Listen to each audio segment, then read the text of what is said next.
Welcome to another camera channel. Today, we're going to be looking at the GVM80 from Great Video Maker, their 80-watt cob LED studio light, and putting it up against these bad boys behind me and seeing how it compares as one of the cheapest lights of its kind at only $120 USD on Amazon right now.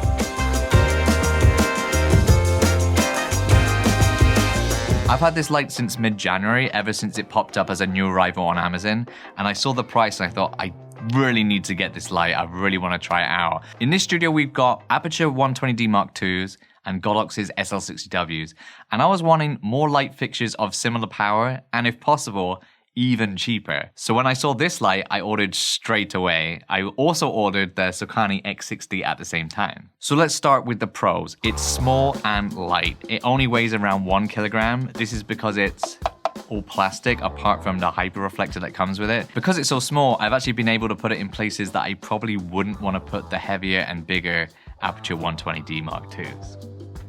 It's bright.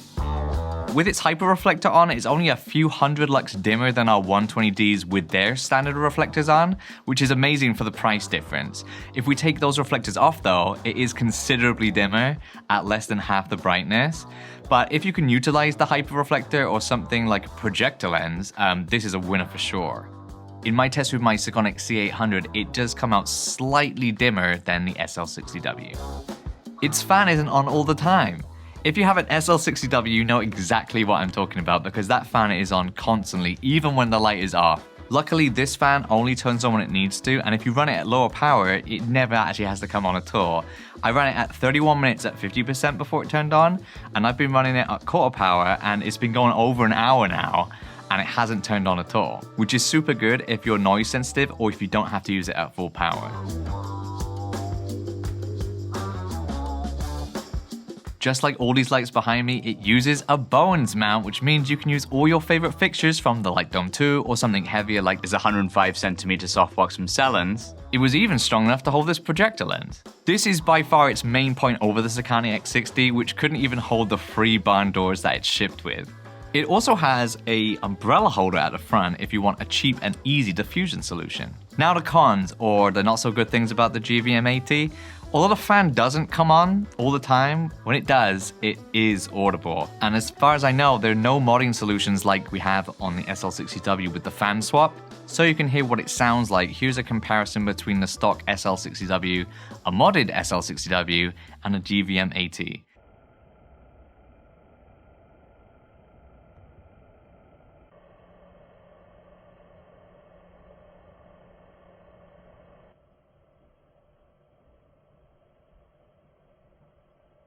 As you can hear, it is louder than the modded SL60W, but quieter than the normal one, which is good, but it's still louder than the Aperture 120D Mark II, but it definitely beats the Sokani X60.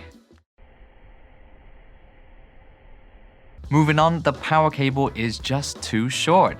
This is a common mistake from a lot of these budget light manufacturers, including Aperture. The cable between the power brick and the light itself is just too short. On the GVM80 is a small connector like this, which is probably extendable, but as it's permanently connected to the box, it would mean adding an extra cable. Also, because this connector is so small, it seems like it's quite fragile. In comparison, the SL60W uses kettle plugs, which we upgraded to 5-meter long ones, and we've had no issues. With Aperture, you can find longer cables from some websites, but I believe these are not official Aperture products. The other option is you can try extending your Aperture cable by adding the 300D Mark II cable to it, as that's a male to female, but I did ask Aperture about this and they said it may work, but they couldn't officially recommend doing it. Hopefully the 120D Mark III or whatever comes next has a longer cable. This is a big one. There is no remote, so all the power setting is done at the back via one knob.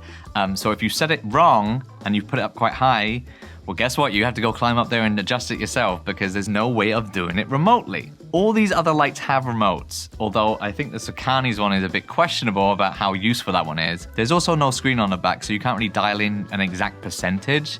You can only kind of ballpark it. So unless you're doing like 100% or like the lowest setting, there's no real way of getting it right every single time. Call me sport for expecting a budget light to come with a bag, but I just really liked that the Sakani came with one. To be fair though, the Sakani is like $60 more expensive, and the SL60W doesn't come with a bag at all. But it just would be nice to have a bag or something to store the light in when you're not using it or if you're traveling to and from a job. It's not a deal breaker, but something I would add to a wish list. This one is both a pro and a con. There's no effects. The unit is very simple to use. You just have the knob on the back, it turns on, and you can just choose how bright you want it. There are no lightning effects, no paparazzi effects that you can find on the Aperture 120D Mark II or the Sakani X60. But to be honest though, like, I don't use those effects anyway, so the lack of them doesn't really bother me, but it may for some of you. And in comparison, the SL60W also has no effects. Getting a bit nerdier here, it's a bit cooler or bluer than the other fixtures, with my unit coming in around 6,000 Kelvin, and there's also a shift to magenta. This again may be a pro for some of you depending on how you want to use this light. The TLCI though is very good at 98. The SL60W came around 5,400, but my two apertures, they're different, and they're closer to 6,000 than I thought they would be, which is really interesting. So I don't know if it's just because we've been using them so much, but yeah, if you have apertures at home, maybe test yours and tell me where they come on the Kelvin scale. Overall, it's a great little light, but being a budget light, it does lack some things I want, mainly like a remote, a screen, and a quieter fan. And if I'm being really greedy, a carrying bag. Other than that, it ticks all the boxes. Like, it's bright, it can use Bowens mount accessories. I would recommend this light for someone who just has simple needs or wants a cheap fixture for like a projector setup, like to add like window blinds in the background or like a distant fill light. But when it comes down to it, for only $15 more, you can get the SL60W, which has a remote, which has a screen, which is ever so slightly brighter if you don't use the hyper reflector, which can use longer cables. And if you make the extra effort to change the fan, it's quieter too. And it's closer to 5,600 Kelvin. I would say that if you can justify spending the extra $15, go for those extras. But if those features aren't of interest to you, then the GVM80 is perfect. So I hope this video was useful. If it was, please give it a big thumbs up. I'm gonna keep using this light because it does a really good job for the certain things that I use it for, but it doesn't beat the SL60W or the Aperture 120D.